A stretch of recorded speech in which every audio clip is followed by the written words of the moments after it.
so disappointed. Hi loves! Welcome back to my channel.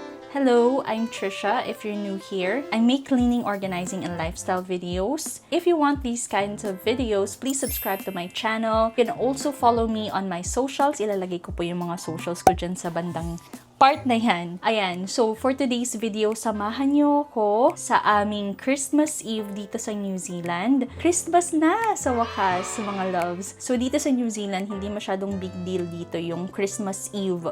So yung pinagpe-prepare ng mga tao dito is yung Christmas Day. So bukas pa 25 sila maghahanda talaga. Pero syempre tayo mga Pilipino, sanay tayo na Christmas Eve, Noche Buena tayo maghahanda. Yun yung tradition na nadala namin dito sa New Zealand. So since kami lang naman dalawa ni Dennis, konti lang ang hihahanda namin tonight. Maghahanda lang kami ng lasagna, ng ref cake. Mag-iihaw din siya ng karne, ng liempo. Tapos gagawa din ako ng charcuterie board. Yun, tapos mag-wine-wine lang kami. Yun. Very simple Christmas Eve lang tayo. So samahan niyo ako ngayon dito sa video na to. 5 p.m. na, 5 to 6 p.m. na. Kakagaling lang namin ng grocery store, ng Pinoy store, Asian store, tapos yung local grocery store dito. Kasi kailangan ko ng mga ingredients para sa ref cake natin, Filipino ref cake. Tapos yung Filipino lasagna, Filipino style lasagna ang gagawin ko. So karamihan ng mga ingredients kailangan kong kunin sa Asian store at dun sa Filipino store. Naubusan kami ng Graham crackers dun sa Asian store, kaya kailangan naming dumayo sa Filipino store. Malapit lang naman siya. Tapos halos kakauwi lang namin. So ngayon, nagbihis na ako. Ito na yung bihis ko for tonight. Kaya pala medyo late na kaming nakalabas kasi may work pa kami the whole day. Buti na lang, maaga naman kami natapos ngayon ng work. So 2:30 tapos na kami ng work. Tapos dumiretso na ako sa grocery store. Tapos doon na lang kami nakita ni Dennis. So ngayon, bababa na ako kasi kailangan na nating gawin yung mga pagkain para may pagkain tayo mamaya. So let's go! Let's go! Ayan, so nandito na ako sa baba and ito na yung mga pinamili namin. Papakita ko sa inyo. So bumili ako ng mangga, isang mangga para sa toppings lang. Kasi ang mahal ng mangga dito nasa parang $10 to $9.99 ang isa. So parang 300 pesos sa atin. Tapos bumili kami nitong mga talong na to kasi mag-aasal kami. Lutuin din namin tong talong.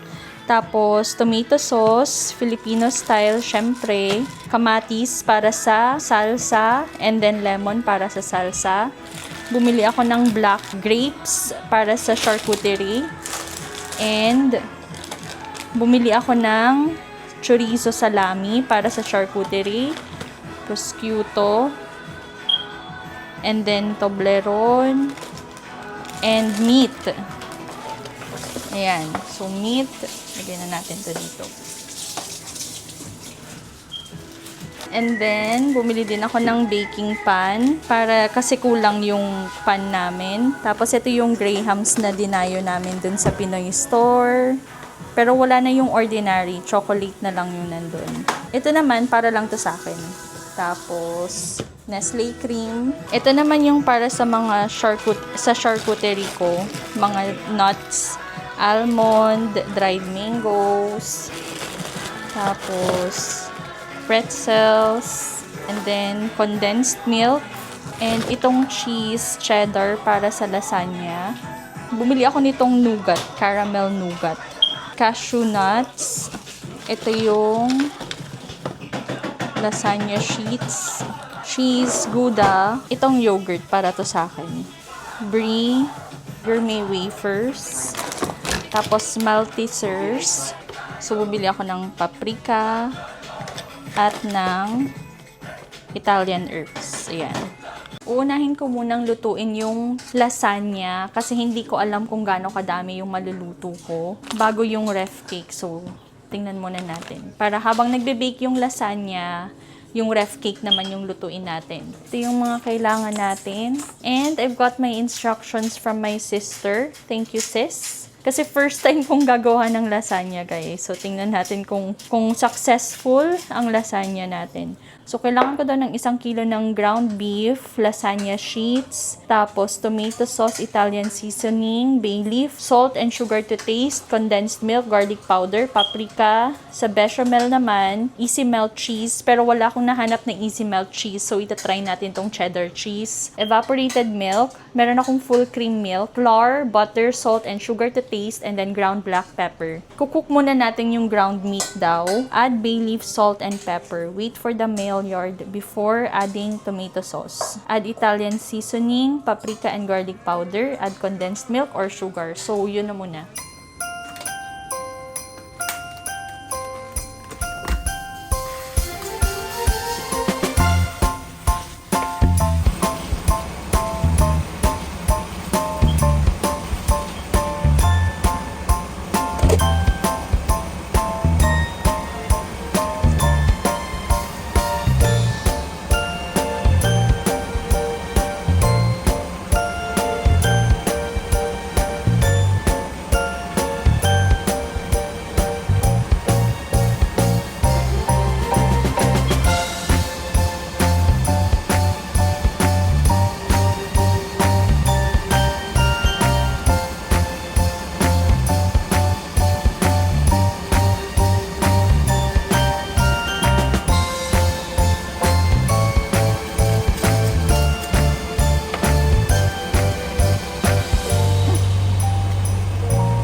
I'm so disappointed kasi epic fail yung lasagna ko. I mean, yung noodles.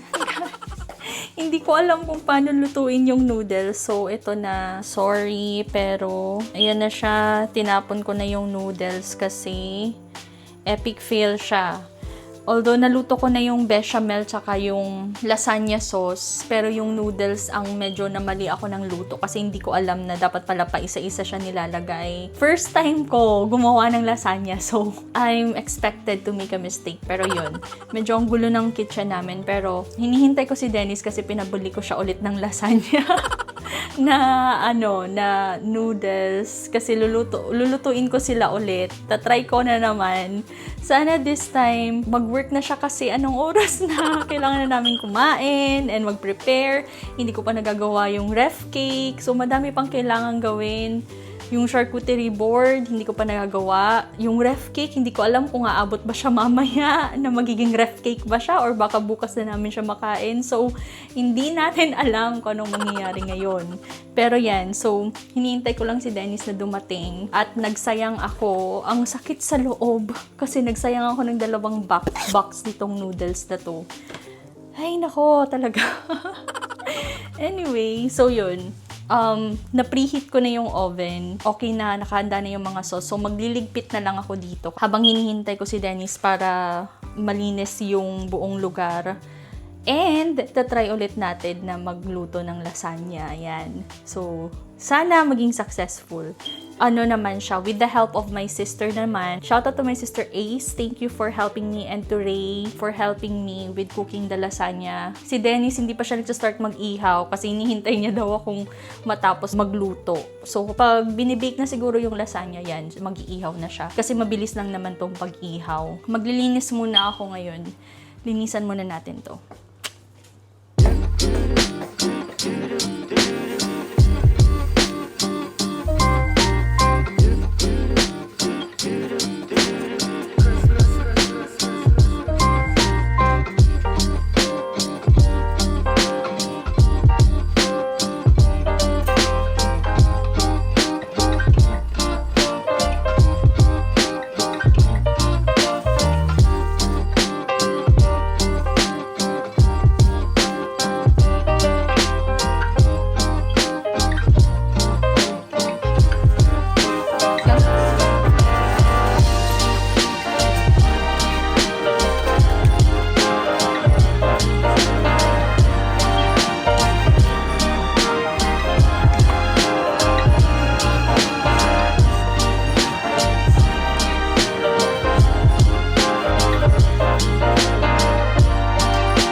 nag-start na ako ng aking ref cake. Sa wakas, nagbe-bake na yung lasagna. So, nakakatawa lang guys kasi yun palang pastang binili ko kanina, yung first batch.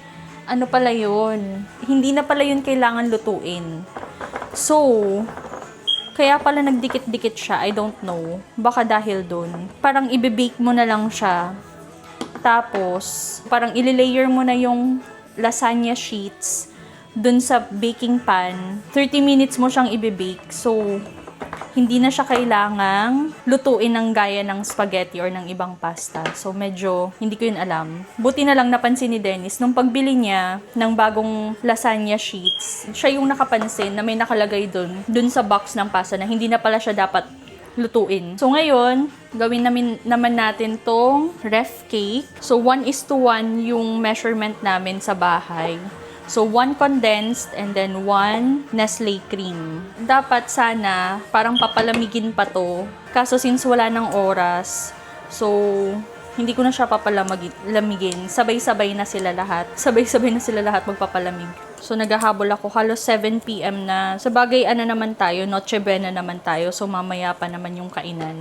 Pero, syempre, hindi pa kami nagdi-dinner and everything. Kahit papano, maaga kaming kakain. Para mamaya, pag malapit na mag-12, mag-wine-wine na lang kami. So, 1:1. So, 2 condensed and then 2 all-purpose cream yung ginamit ko. Yung mango ko, since ang mahal ng mango, pang toppings na lang siya. So, dinayo pa namin to sa Pinoy store kasi naubos siya dun sa Asian store na sa Taiping, dun sa binibilhan namin talaga. Kaya, 3 stores lahat yung pinuntahan namin ngayon. So, i-mix ko lang to. And then, magle-layer na ako ng Graham crackers. So, ang nakuha kong Graham crackers, chocolate flavored siya. And then, after nito, hinihintay ko yung binibake, naka-timer naman siya, 30 minutes. Tapos, pwede nang kumain ng lasagna. Tatry natin kung totoo ngang hindi siya kailangang i-boil. Kasi pag hindi, matigas yung noodles namin. Fail na naman yung lasagna ko. So, mix lang. Ayan. So, ready na ako. Magle-layer na tayo ng ref cake.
Ayan! So, guys, tingnan nyo. Ito na yung, this is our lasagna.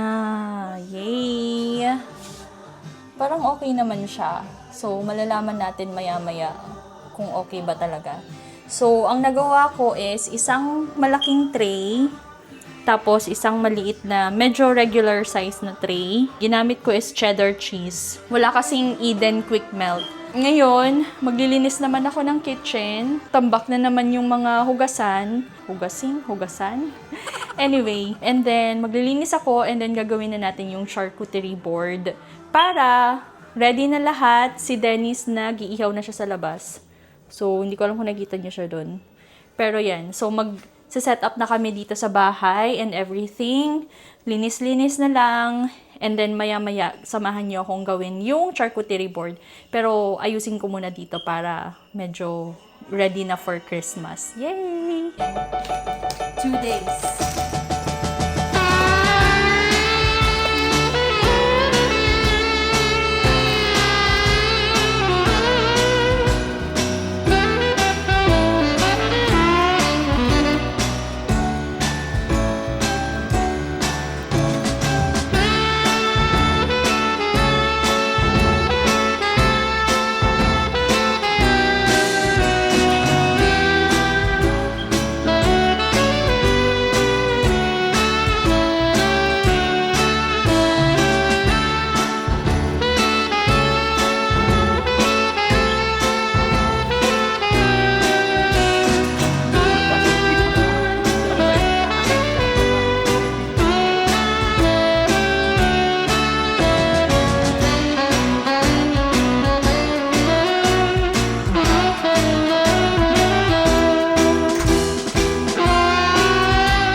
Yan. So, tapos na ako sa aking charcuterie. Papakita ko sa inyo kung ano yung ginawa ko. So, sinadya ko talaga na maliit lang na board yung bilhin kasi alam kong ako lang naman ang kakain nito. Hindi naman masyadong mahilig si Dennis ng charcuterie board. So, kumuha ako ng brie, tapos ng gouda. Kinubes ko lang yung gouda.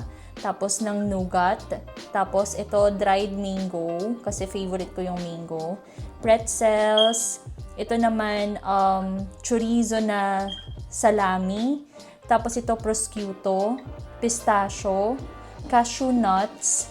Tapos ito parang cracker siya na may flavor siya. Nakalimutan ko kung ano yung flavor niya. Tapos almonds. Tapos nilagyan ko lang ng konting black grapes sa gitna. Wala na kasi akong mahanap na ibang grapes. So, black grapes na lang yung binili ko. So, yan. Very simple lang na charcuterie board for our Christmas. Tapos, bumili din kami ng Moscato. Siyempre, habang nagwa-wine, nagcha-charcuterie board. Hinihintay ko na lang matapos si Dennis. Tapos, gagawa ko ng ensalada para sa inihaw. Yan. Yung mga nuts na yan, nakabili kasi ng tingi-tingi lang sa Pack and Save. Ng mga nougats, mga ganun, mas mura siya kaysa kung bibili ka ng madami. Lalo na kung konti lang naman yung kailangan mo. So, ayan, bumili ako ng dried mangoes. Tapos, itong cracker, naka-box siya. Pero, tinanggal ko na kasi siya sa box. Ito talaga yung lalagyan ng pistachio. So, bumili ako ng tig-konti lang. Kasi, halos ako lang naman ang kakain nito. So, masasayang lang pag bumili ako ng madami. Tapos, ito yung chorizo salami. Tapos, ito yung pack ng prosciutto. So, nandito lang sila para mamaya magta-top up na lang ako kung kailangan ng dagdagan. Tapos ito isa pang wafers or crackers para dun sa cheese board. Ayan. So, siguro ngayon tutulungan ko na si Dennis. Gagawa na ako ng ensalada. Tapos, ready na kami for Christmas. Yan. Magsiset up na ako ng table para makakain na kami. Yay!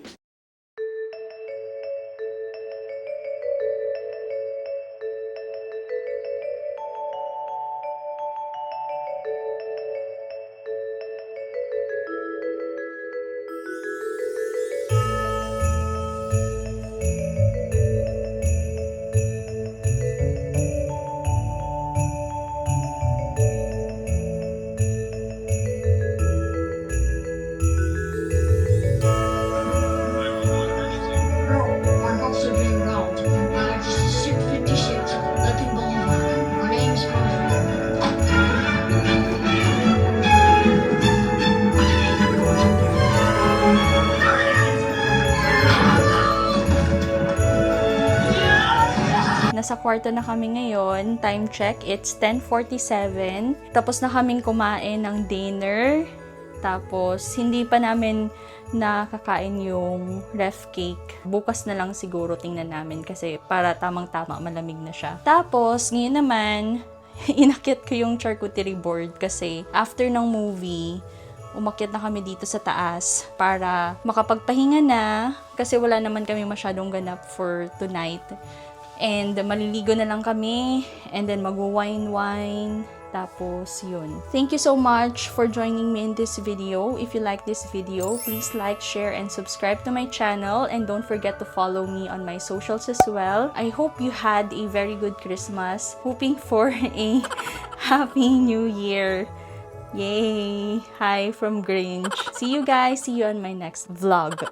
Bye!